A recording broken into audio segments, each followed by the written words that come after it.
Hi. So Stephen and I have been working on our story about leaving Remnant Fellowship and what our experience was like there. And in the process of doing all that recording yesterday, we realized that there are so many things that we could talk about. And there's only so much time, and we want to be careful the way that we share and keep things at a meta level, looking at big picture and big concepts and big patterns. And that can be applicable to anyone listening, whether you were or are a member of Remnant Fellowship, or maybe another place, a marriage, or a job. And in thinking about all of that, there are some specifics that are relative to just me and not Stephen. They are things that he didn't go through that I did. And also, there are some details that we'd like to clear up, some rumors or lies that were said about us when we left, or things that people maybe just chose to believe without coming to us and asking. And so today I'd like to address those issues and share a little bit more specifically about my own personal experience. And a good friend of mine shared some questions that would be great to address and ask, or ask of myself and share with you. So in the next few minutes, I'm going to be working through that and sharing those details with you. So to begin, what we wanted to address and clear the air about are misbeliefs or lies said about us. Firstly, we miss our family deeply. We miss all of our kids and all of our grandchildren very, very much.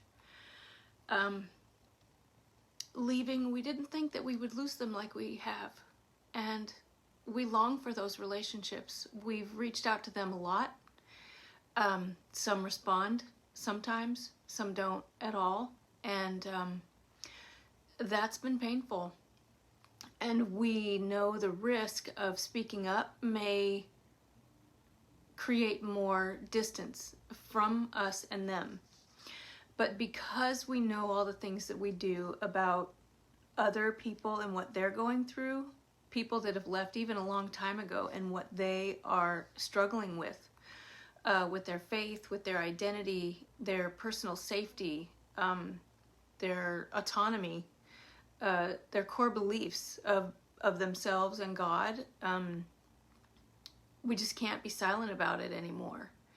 And we want to help other people know that they're not the only ones. And so it puts this quandary of, do we stay silent and hope that someday our kids will talk to us again and just put everyone else on a shelf and pretend like it's not going on and hope that they just figure it out on their own?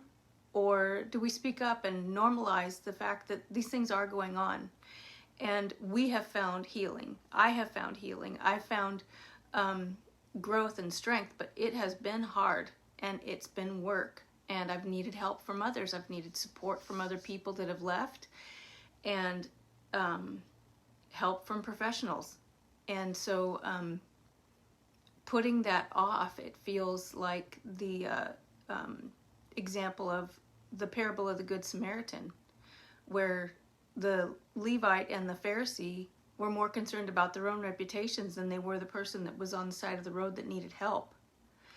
And I feel very strongly about that. And it's not to dismiss the relationships with our kids, but we're to value all life and all relationships. And that I just feel very strongly about that. And it is heartbreaking to know that it has affected our family the way that it has. And we know that the core of that is an expectation to be loyal to Remnant Fellowship, to be loyal to leadership, to be loyal to the message above all else. And I'm not a Bible scholar, but I don't think you'll find that in Scripture anywhere. I don't think you'll ever hear Jesus talk about that. Even when he said, "Who are my mother and brother and sister?" That's not what he was talking about. And so it's just a hard, that's the biggest one. That's the hardest one, is that loss. So we're trusting God that in time those relationships will heal and come back together. So I made a list here of things I want to address. We know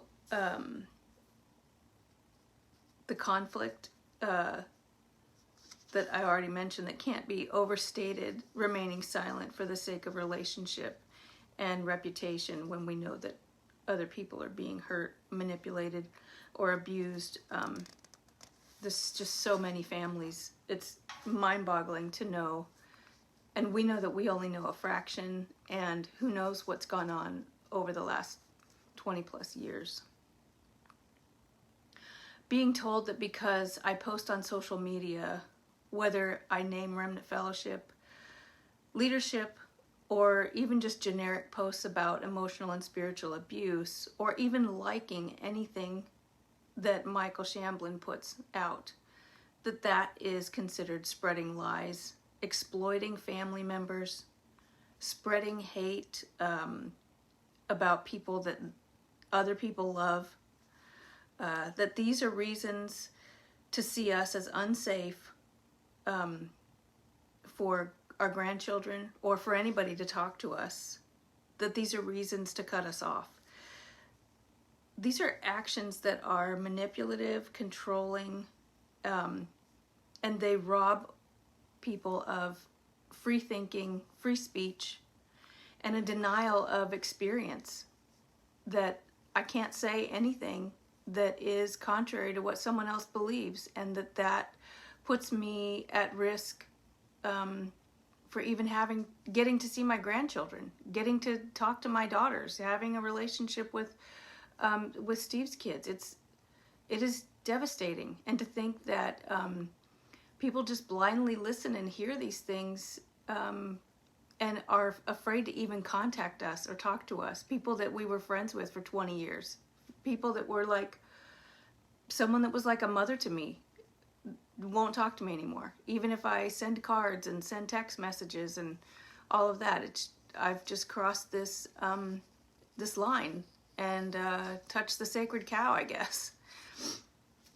So there's been a lot of loss. I'd like to address some of the lies that have been said about us. These are ridiculous.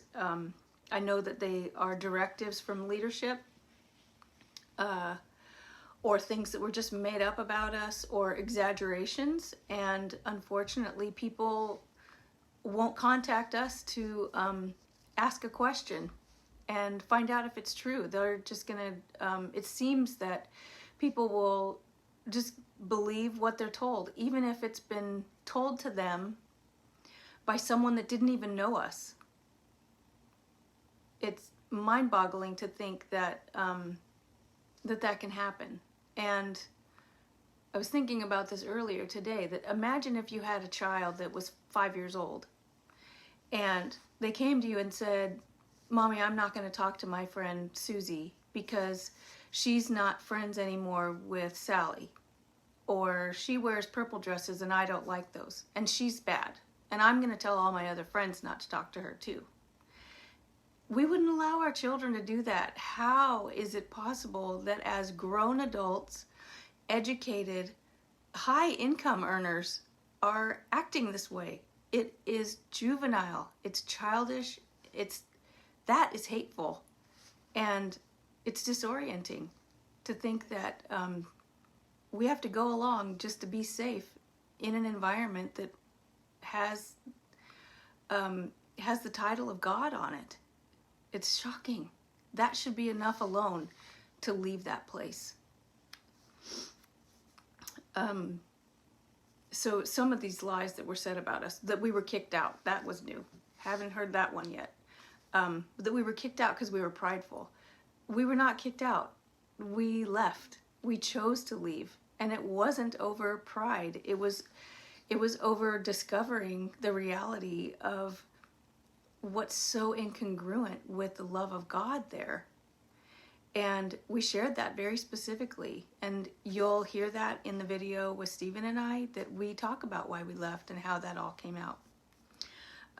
We wanted a place in leadership. That's a joke. That's not true. The truth is, after the plane crash, we wanted to help leadership. And there were some people in leadership who said, oh, you guys are so supportive and you're so helpful and kind. And Stephen had listened to a talk of Gwen's, as we were so encouraged to stay on TrueStream. There was a talk of hers where she mentioned something about if you're wanting to help leadership or be in support of, to reach out to them, and that they would train you, that they would encourage you, and that you could be a support. And so we did that. We reached out because in our former marriages, we did not have people over at our houses, and we didn't go to other people's houses and do all the community stuff. We stayed very much on our own, and we would go to church and come home. And so when Stephen and I met, we were just so excited that we could be around other people. We could have friends over because we didn't have to be on guard anymore about whatever might happen at our home. And so we were reaching out, and we reached out to be a part of supporting leadership, because at the time after the plane crash, there was so much talk about how overwhelmed leadership was, and that if you were turning something in, to be patient and turn it in more than once. And so we reached out to say we wanted to be supportive, and we didn't hear anything back. We didn't hear anything back for weeks, and we'd reach out again and reach out again. And we had shared that with our kids. And it was disappointing to feel kind of blown off when we saw so many people hurting there. But we weren't mad, and that wasn't a reason to leave, and we weren't trying to get into leadership. That just wasn't a thing. And so this truth about reaching out got completely twisted into a narrative that makes us look like, just vilified us. And it's so inaccurate and very disappointing that if we're an open book. If someone wants to know about what we're doing or what they've heard, you're welcome to call us. There are so many phone numbers on the internet that connect right to us, emails, our websites, YouTube, all kinds of things. So reach out if you have a question, because we'd love to talk about it. Oh, this one's interesting. There was a particular leader that said that she had to guard against me making advances at her husband, who was a leader. That's just not true. It's so ridiculous. It's so disappointing and so typical of the smear campaign, that you've got to just figure out a way to make us look bad. Because it surely couldn't be you guys. It surely couldn't be leadership. It surely couldn't be the system that's there. It has to be something that's us. And so that couldn't be further from the truth. I was never, ever, ever interested in anybody else's husband. It's just shameful. It's shameful that someone would say that. The next lie is that we're evil. We heard that actually one of our grandchildren said this about us. That was devastating. Not only were we evil, but that we intentionally abandon our family and we don't want to have anything to do with them. This couldn't be further from the truth. It's just, I know I keep saying it, but it's devastating to hear this, that we have been so vilified. I think the first year that we left, I probably cried almost every single day thinking, how is this going to play out? I miss my family. And why is it that I can't find safety for myself and not be vilified for it? It's just devastating. Be afraid of us. The phrase that was told from a leader to other members was, be afraid, be very afraid of them. I'm not sure what they need to be afraid of. We're not trying to pull anybody off. we created the Way Out to Freedom as a platform for people to just find resources to learn about emotional and spiritual abuse, what books to read, what YouTube channels to go to, because we knew when we left, we were so disoriented, so lost, and there's so much content out there that, well, there's a lot of reasons why I'd love to share how we started the Way Out to Freedom, but keeping those resources there was an effort to offer hope and help to other people who were lost in getting out and afraid to talk to other former members, cut off from current members. You're so alone, so where do you go? What do you do? And this platform is just a place to land, that you can look things up and find resources just to begin your journey of healing, and without having to tell anybody, without the worry of getting turned in by someone. And we heard from a few people that 2 days after the Way Out to Freedom website went live, that there were private meetings at Remnant with other groups saying the Hordes have made a website, stay away from it, as if we're the boogeyman or something. And it was just like the narrative of the HBO documentary, that when the HBO documentary came out, they all gathered us all together and said, it's a pack of lies, don't believe it. If you go on that website, you're feeding into the dark side, you're making it more popular. And so it was just shaming and fear-mongering to even go on that website. And they did the same thing with us for the Way Out to Freedom. And if there's nothing wrong with what's going on at Remnant, then why would it be a problem to look at a website that talks about emotional and spiritual abuse? If it's not a cult, then why would it be a problem to read what the indicators of a cult are? They shouldn't be afraid of anybody looking at any website if they have nothing to hide, if there's no concern. That, again, should be an issue to really a quandary to think about and say, why are they keeping me from this stuff? What's the problem? If there is no problem here, then why can't I look at other things? I know for myself, when I got out of Remnant and when I got free from my abusive marriage, I didn't know what gaslighting was. I didn't know any of that terminology. I just knew that I was in pain. I knew that I was scared. I knew that I felt small. I knew that things felt incongruent with what was supposed to be right, but I didn't have any words for it. I didn't have any language for it. And so the Way Out to Freedom is a place to find some of that language. If it applies to you, great. If it doesn't, great. Then that's okay. Eat the meat, spit out the bones. Just let it go. We're not trying to be anyone's in particular source, which that's another one, that I'm wanting to be a social media influencer.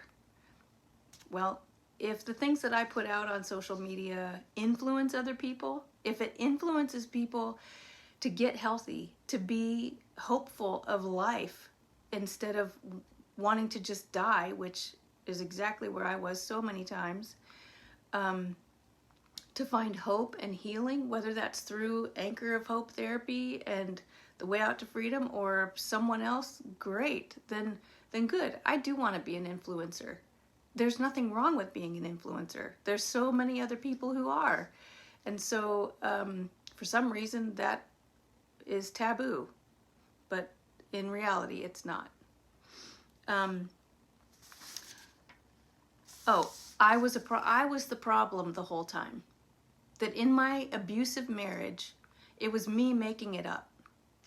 And that because people now see my ex with his grandchildren on social media, that just completely makes sense, and he was never an abuser at all. I don't even have to address how wrong that is. And as I go through some of the questions that my friend shared with me, I believe that you'll begin to see how untrue that is.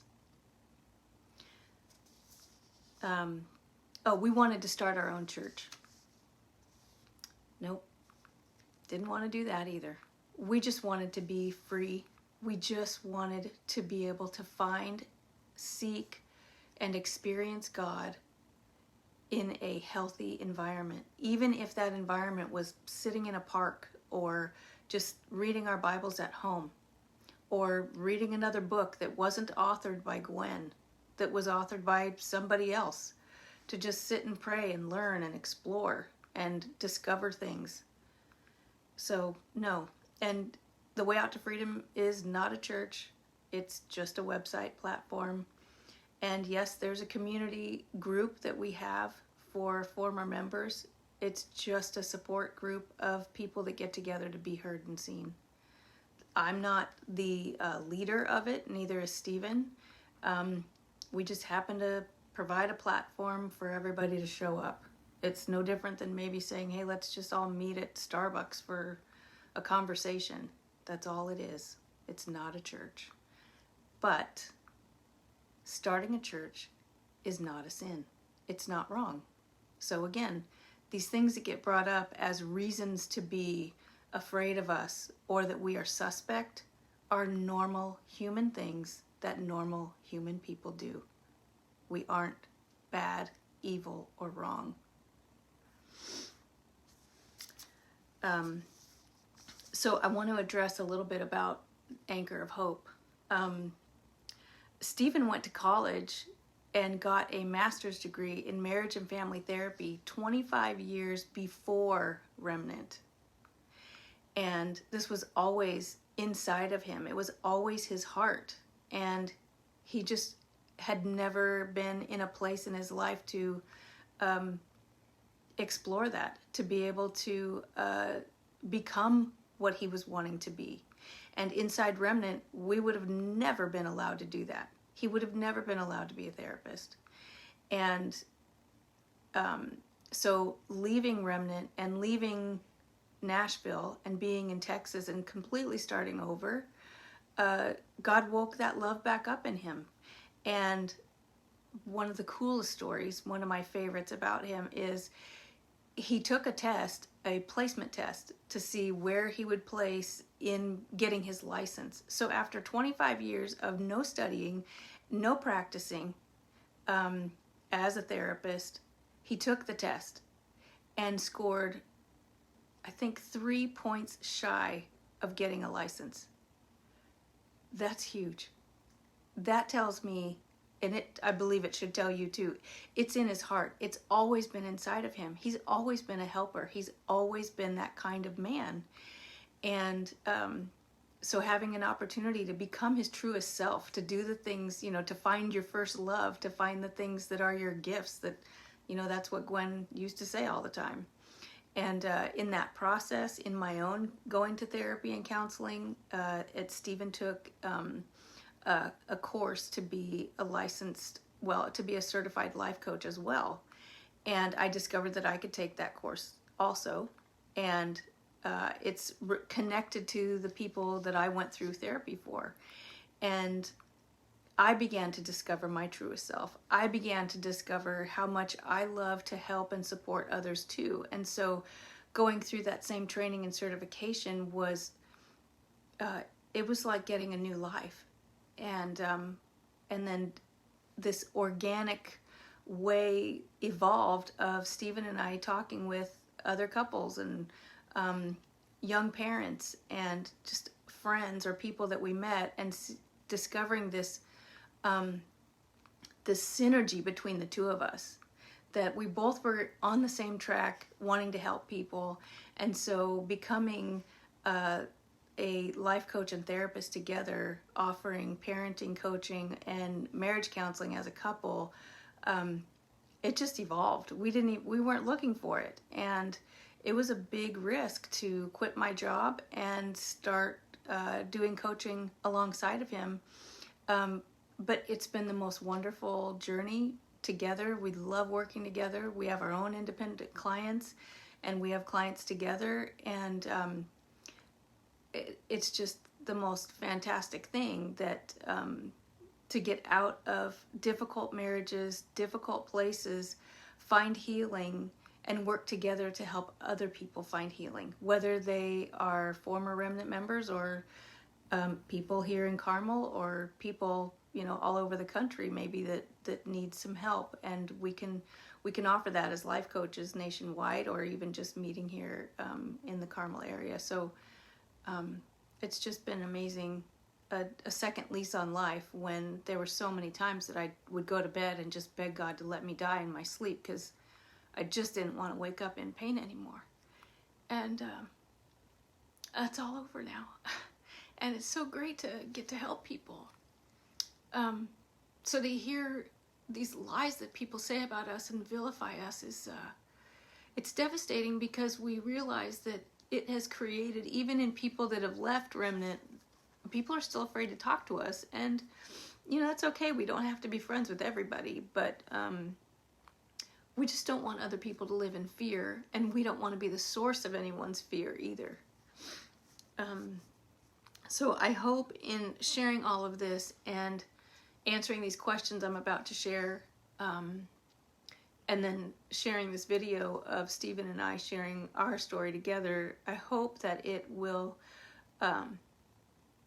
put more of humanity to us and to what we've been through and where we stand now. And hopefully it will dispel any lies that have been said about us. And I know that it's not my job to chase after all those lies. I'm not really interested in that. I know that that wouldn't be healthy for me, and that's not what God's called me to do. I do want to address these that have been said, and there's probably more. I don't know. I forgive everyone that has said things about us, or whatever they choose to believe. And but I hope that in time, people will see who we truly are and know that we are an open book, and we would love to talk to anybody who is on the fence, confused, needing support, needing a friend. So we're here. We're here for you, and you're not the only one going through these things. And if you're afraid that if you leave, people will say things about you, there's a big step in just radical acceptance of letting go of what other people think. There's such a focus on that in Remnant, of being blameless and having such a good reputation and being so stellar. And God knows the truth of you, and nobody is getting away with anything. So here are the questions. Explain how the framework of Remnant Fellowship was such that it created an atmosphere where abuse was tolerated. Well, the line of authority.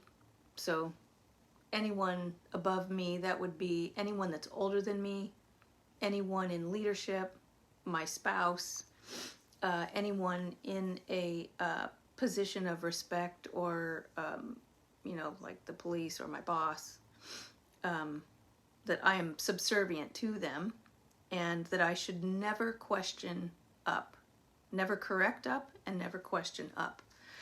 So that leaves me in a place of obedience and servanthood, and it silences any questions that someone might have. That the role of women in the home is to be embraced. So Gwen did a whole series on God-fearing families, and she really honed in on Proverbs 31, and there was a comment that she made there that has really stuck with me for a long time, and I've had to just get past it.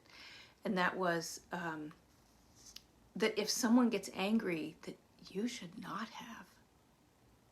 As if anger is wrong, and it's not. Anger is a secondary emotion, and it indicates that there are other things going on inside of you. Injustice, harm, fear of rejection, crossed boundaries. There's all kinds of things. And to get to a place of realizing that anger is not a bad thing, that it's an emotion that God made and there's a reason for it, that was huge. But ways that abuse is tolerated would be by silencing those that are in a role that they believe is strictly to be submissive only. To manage the home and the eruptions, that the peace in the home is the responsibility of the wife. That the man has no responsibility in that. That there's no accountability there. To go to God with our problems. So as if there's no other way to get help, and as if God cannot speak through a therapist, a life coach, a friend, anybody, getting help, reading another book. To make a laundry list of what you need to correct. So if there's this constant introspection's not bad, but if there's an assumption that there's always something for us to correct, then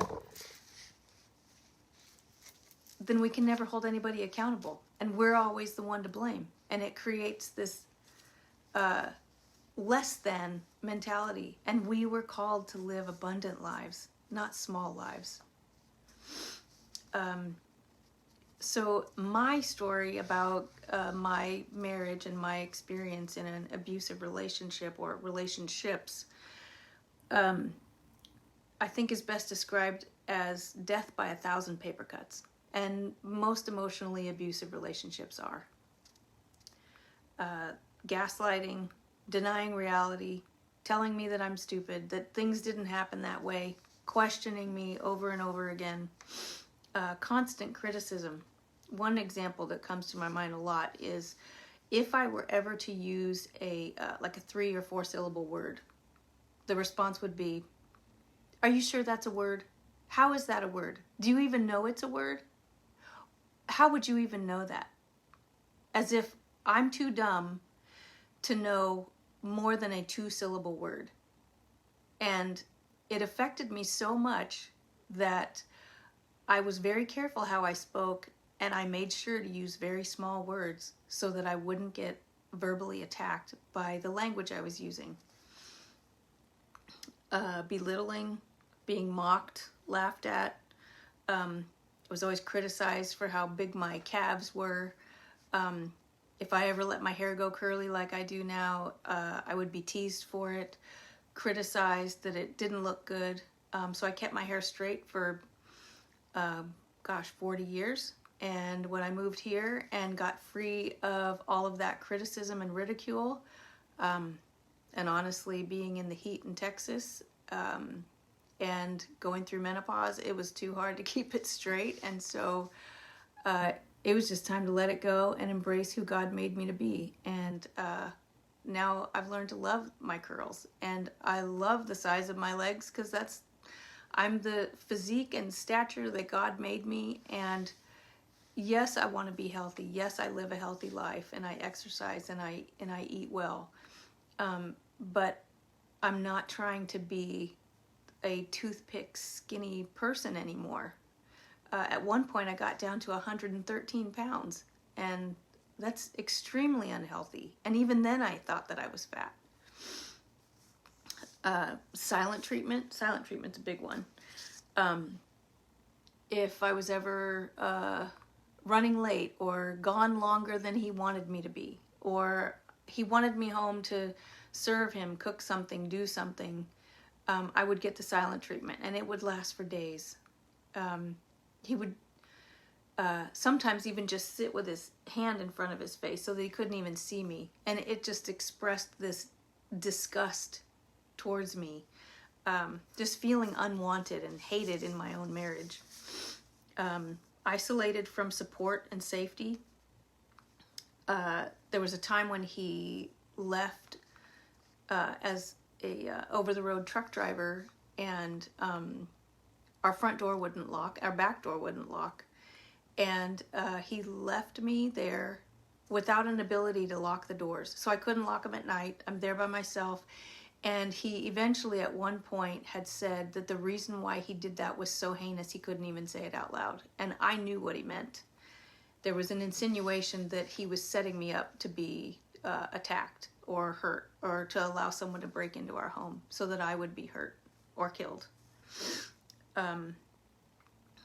Blame shifting and projection, that happened all the time. If if I shared with a leader or a particular leader about something, shifting the blame to me instead of the other person. That there was always something that I should have, could have done, and it was always really my fault. Triangulation, pitting our kids against me.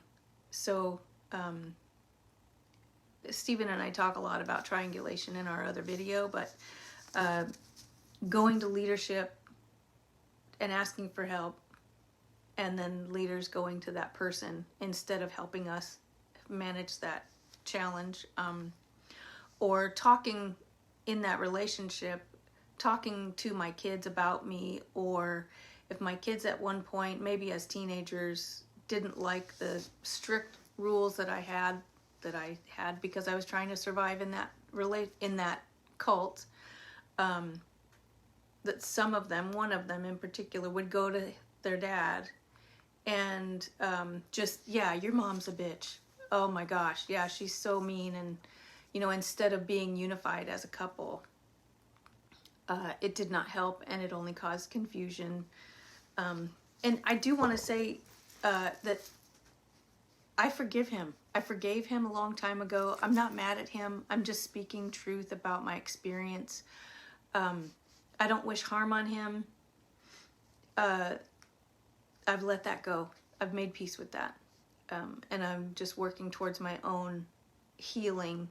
And I have gotten so much healthier now. I don't have nightmares anymore. I don't have night terrors.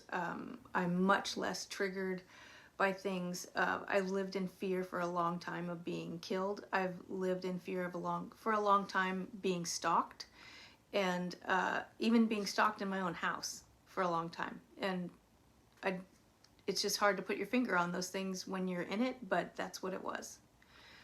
But I have forgiven him, and if I have any regrets, which I do a lot, but one regret specifically about that marriage is I regret not leaving sooner, because it set the tone for what's okay in how a woman gets treated as a wife and a mom. And I'm sorry that I set that example, that I allowed that to be what it seemed like was okay, because it's not. Living in hypervigilance to protect the church. I did this for such a long time. So he was known to be intimidating or bullying or manipulative of others for financial gain. Or if he saw somebody that was weak, it would just kind of be ornery to them, whether it was a server at a restaurant or a friend of one of our kids. He would just be intimidating, almost like mean for spite, or just mean for sport, just to get a rise out of someone. And so I and even our kids became hypervigilant to protect other people from him. So that meant don't let anybody in the house. Don't let people come over. If you do, watch out if he's home. Leave the house when he gets there. Don't go to restaurants. It was just an ongoing thing, which what that does to your nervous system and your body it's so damaging. And so there were a lot of times that I would miss events, or maybe there'd be a gathering at someone's house, and it would be great to have friends and be around people, but it was just too risky for me to do that, because he would be there and I would put other people in harm's way. And if sometime that actually happened and he was around people or did something that was ungodly or unpleasant to someone else, and my sister-in-law would find out, I would be the one that would get chewed out for it, because I'm supposed to be the gatekeeper. I'm supposed to be the one to protect everyone else from him, instead of addressing the issue. And that is just so not healthy. There was a lot of OCD in our house. If he was ever in a bad mood, we all knew, just go through and clean everything. No lint anywhere, no hair on anything. Make sure that everything's put away. No dishes in the sink. Just make sure it's all clean, because it was just ammunition for him to be angry or irritated about something. Which is it's emotionally and physically exhausting. I homeschooled for a long time, and that was irritating. So the books always had to be put away when he was home, whether schoolwork was done or not. We were just put it all up. So we were walking on eggshells in a lot of ways. He was definitely a charmer at church, and some people thought he was great, but at home he was a bully. The ways that this was perpetuated from leadership was that we were taught to honor the person in authority, and that this messed up way to think about it was honor the position and not necessarily the person. That's another regret.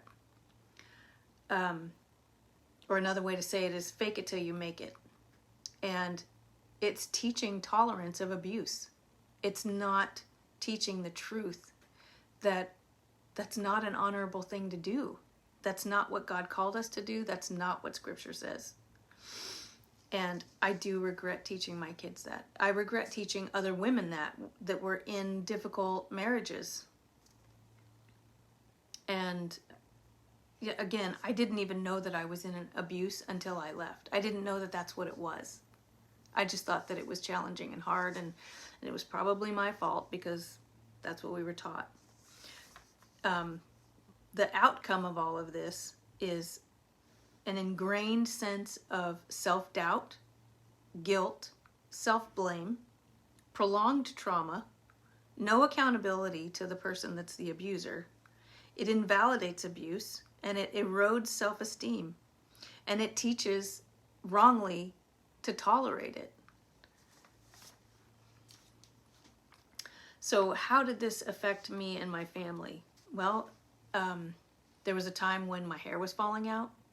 I had heart attack symptoms, stroke symptoms. I had extreme arthritis flare-ups in my 40s.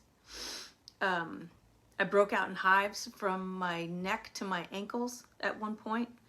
And Gwen did know about this. These were all things that got turned in. And when I broke out in hives, she said it was an extreme case of self-control. So there was never a question of what the root of it was, but how I was going to manage it. And it was all to be on me. So nothing else had to change. I had to change. There was a comment made once by another person in leadership about me that you can always tell when Kristy's had a bad day because you can see it on her face when she walks in the church. It wasn't about what's happening at home or are you okay. It was shame on you that you look sad. You need to put a smile on your face. You're not a victim. And the truth is, I was a victim. I was a victim of emotional and psychological abuse and physical abuse. And no one wanted to know about it.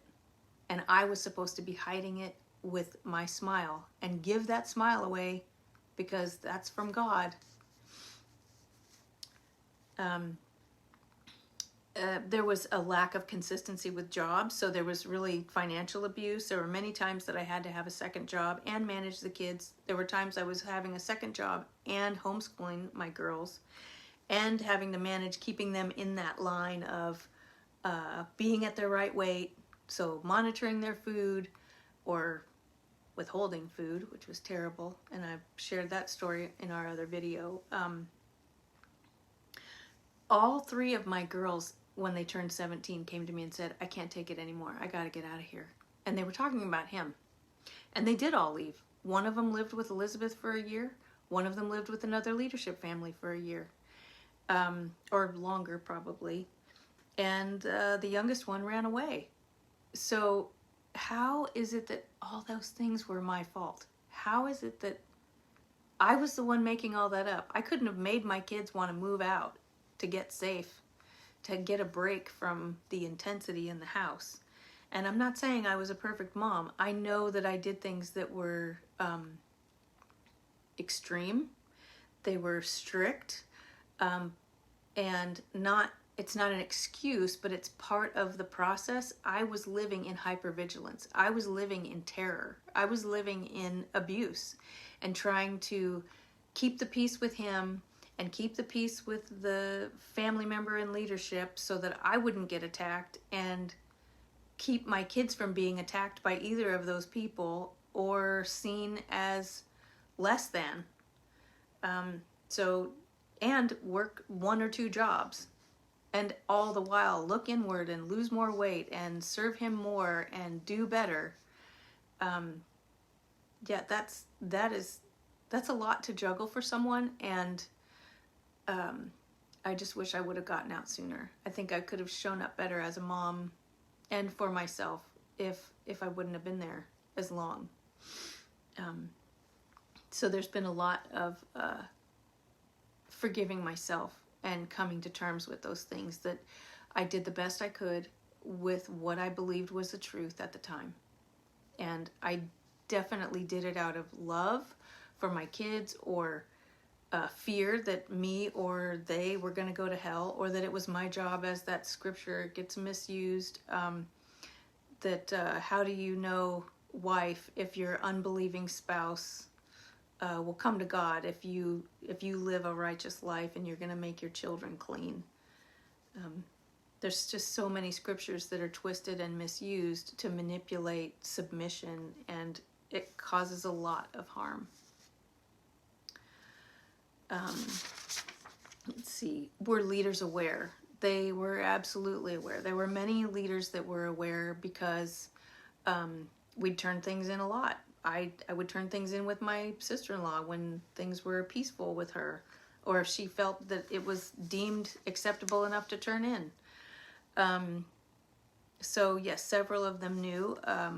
They knew about my hair falling out. They knew about me being sick. They knew about all the financial troubles and how many jobs I was doing and all of those kinds of things. He had threatened to kill Gwen. So he was always on being watched. And I was made to feel like I'd mentioned about being the gatekeeper. So they all knew that he'd threatened this. And there was a time when, after I'd gotten divorced and came back to Nashville, that I had a restraining order because he was stalking me, and realized that there were weapons in the house where he was. And I was told, for the sake of Gwen's safety, that I need to go back to the sheriff's department and report this violation of the restraining order. And it turned into my daughter and her husband being taken to court because he lived with them. And I can't even describe the fallout of that. But it was that I was to be taking action to protect Gwen. It had nothing to do with me being safe. It had everything to do with protecting her. And it nearly destroyed that relationship. It did permanent damage in a lot of ways to that relationship. And I deeply love her and her husband, and I'm so sorry that that happened. I'm so sorry that it just played out the way it did. It seems like sometimes there's just no good answers. There's no good, perfect, right way to do things, where it's just so messed up, and we've got to do the best we can. So what type of guidance was given to me about this marriage?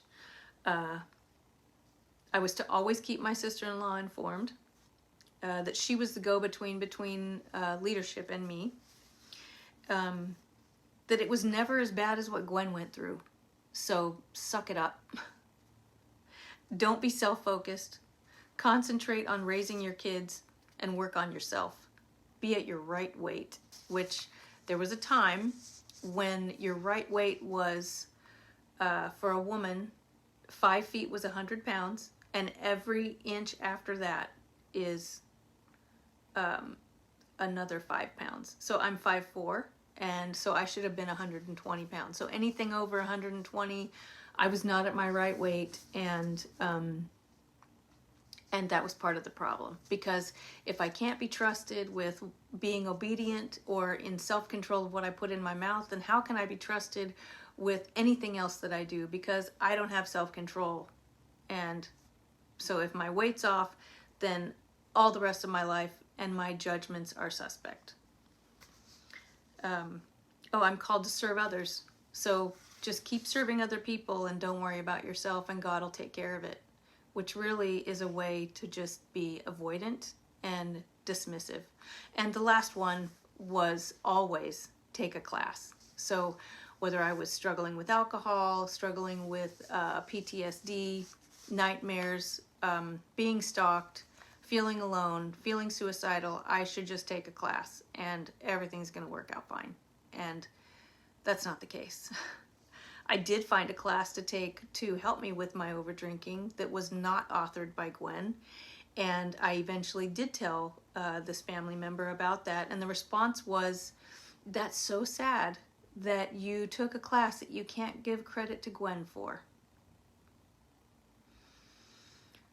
I was near suicidal and on the verge of alcoholism.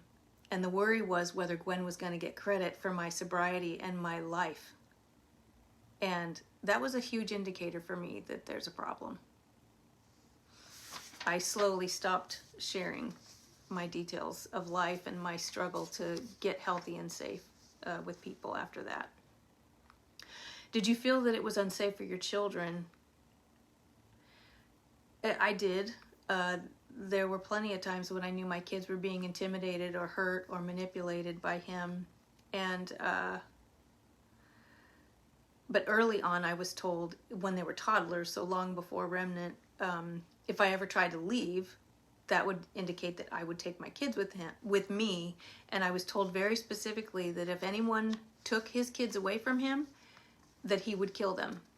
And so I was really staying in that marriage to stay alive, to stay safe, and because I thought that if my options are leave and be killed and then he has the kids, then I guess I'll stay and do my best to raise them there, and at least we're all alive. There are some specific things that, just harmful things that were done to me physically. Probably on social media I shouldn't share them, but they were extreme and bad and painful. So I stayed to protect my kids from him, and then over time I stayed to protect my grandkids from him. And all the while I was staying to protect Remnant people from him. Even moving to Florida was my badge of honor to keep him away from the church, which I was sort of groomed to believe as well. So yes, they were very much aware of what was going on with him. Why did I feel I couldn't leave? Well, partially it was for my own safety, but also I was told very specifically that if I left him, that I wouldn't be able to stand before God, that I would go to hell. So this was long before the doctrine was changed. I also knew if I left him, I would have to leave the church in order to do that. And that meant that I would lose my kids. And so I chose to stay because I didn't want to lose my family. And over time, I just couldn't do that anymore because I was going to die emotionally and physically and spiritually. And so I really wasn't helping anybody at that point. What type of advice were you given by Gwen or leaders that normalized by RF what now I would consider abuse? Withholding food or affection from your children to get them to obey. First time obedience. Obey me now, not later. I don't agree with that anymore. I believe that it robs their opportunity to learn how to identify their own emotions and how to communicate their needs. And they'll lose their autonomy or free thinking. If your kids are first-time obeyers, then they don't even get to think critically. How do they learn to make their own decisions of what is right or wrong? Or what do they want? That's been a big one. Even getting out of that relationship and now being in a healthy marriage, having my own opinions, having my own thoughts, and being feeling safe to express them has been quite a journey to get to. And I don't think that I could have gotten there without Stephen being so supportive and patient with me. And because of his training as a therapist, he would pick up on my my anxiety of being terrified to just say, could we stop for gas, or I need a drink, or I need some water, or I forgot something in the house, I need to go back, or going down a grocery aisle and having a panic attack because I think I'm taking too much time, and when I get back to the grocery cart, he's going to be angry. And having the freedom to tell him that. Or waking up screaming in the night because of a nightmare that I've had that my ex is in the bathroom and going to kill us. And him gently getting us out of bed and walking me into the bathroom and showing me behind the curtain shower and standing there with me until I'm okay enough to calm down and go back to bed, because I know that he's not really in our house. It's been a lot to get through, but I'm so glad that I have. I'm choked up now because it's so moving to know the growth and the safety that I found that I didn't even know it existed. I think that Stephen and I both felt that the kind of marriage we have was like in movies or something, but it's real, and we work at it all the time, and it's so wonderful to help other people find that. And yeah, it's been quite a journey to get to that place of freedom. And so first time obedience, even as a wife, so not a thing. It so robs people of relationship, and it's just not real. God created us to have connection and community with each other, and if we're stuck on being obedient and blameless, then we can't make mistakes, which means we can't have flaws, so we can't learn. It's such a trap. Blind obedience to authority, to never question up. So that would rob my children of asking me questions, because I would snap at them probably, or not allow them to have those free thoughts. Something else I don't agree with anymore is kids going to leadership for advice. It's not necessarily that it's wrong across the board, but the way that it is taught in Remnant, it robs the family of being a family. It robs parents of being parents. And it subtly communicates to the kids that your parents are kind of stupid. Your parents don't really know, and leadership does. And so it makes it, they're almost groomed to doubt their parents. And so it's almost like leadership becomes the parents, and the adults, the parents become like these extra roommates or something. It's just, it's devastating. It's devastating to families. What led you to be able to leave your marriage?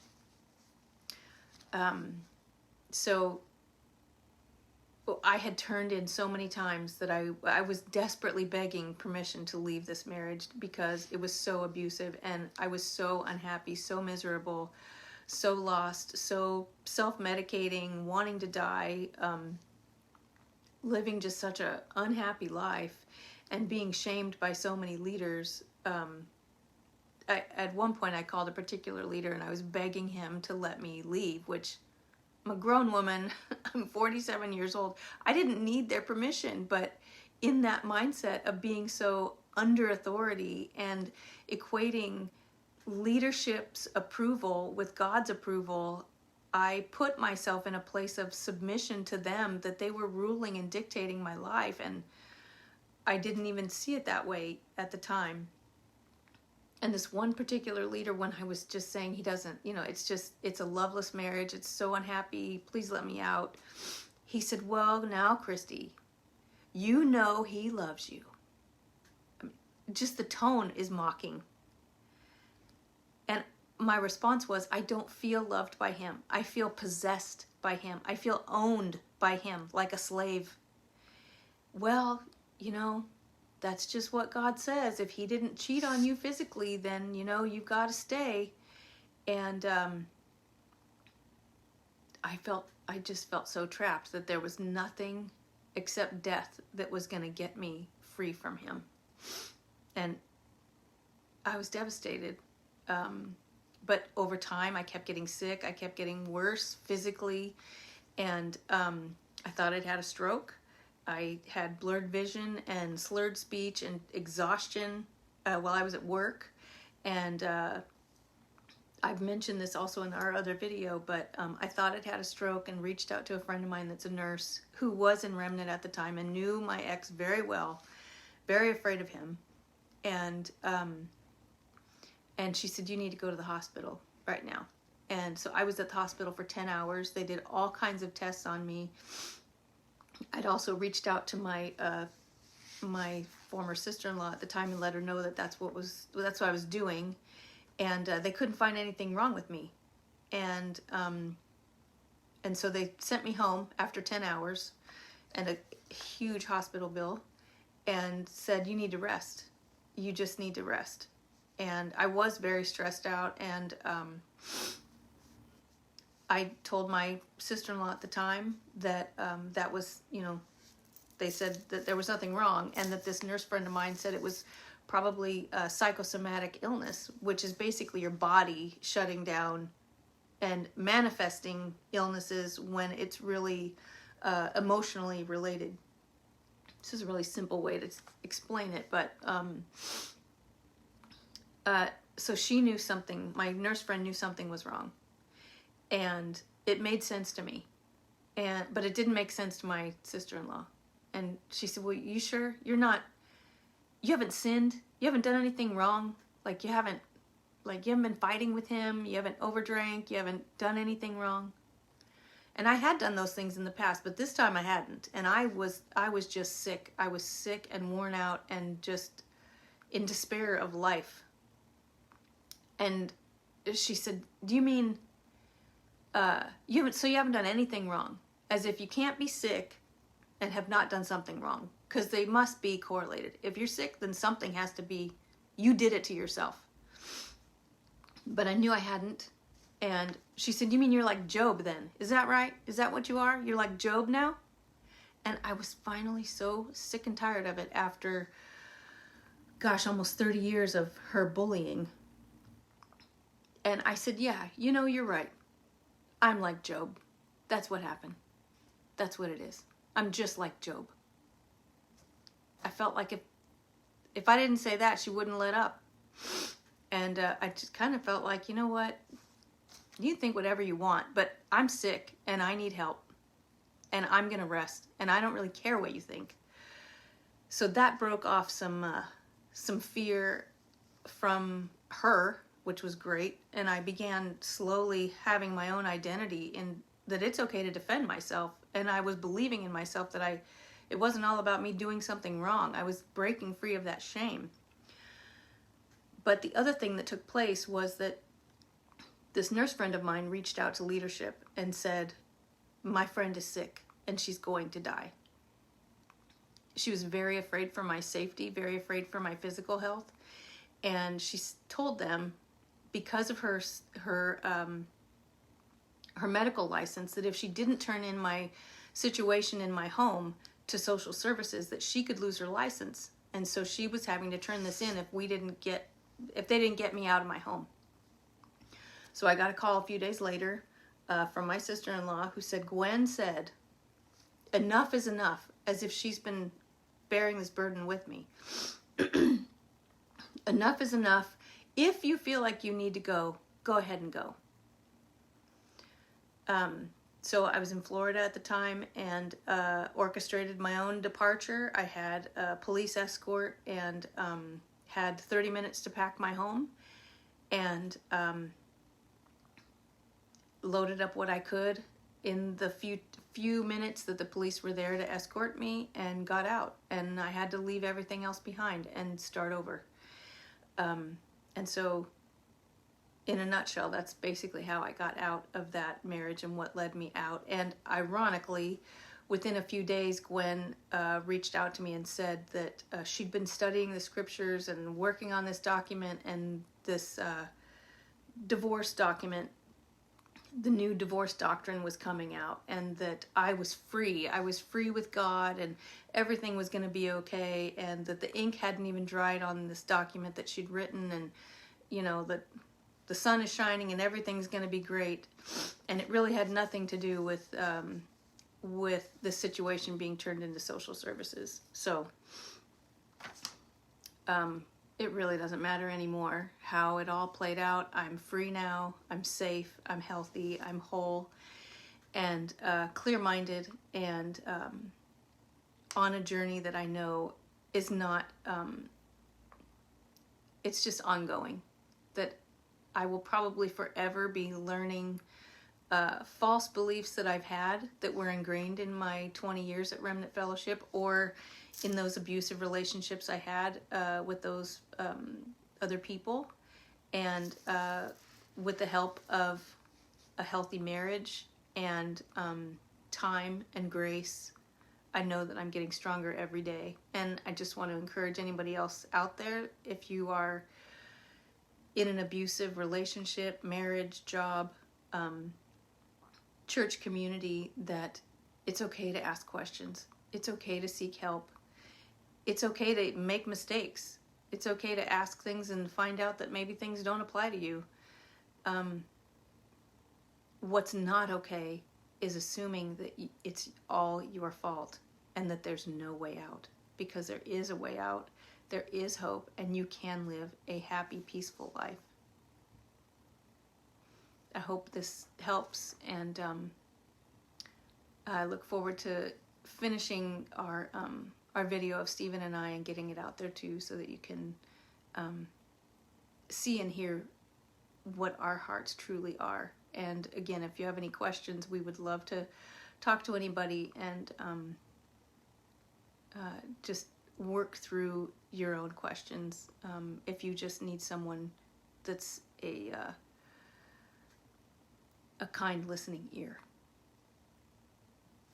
See you later.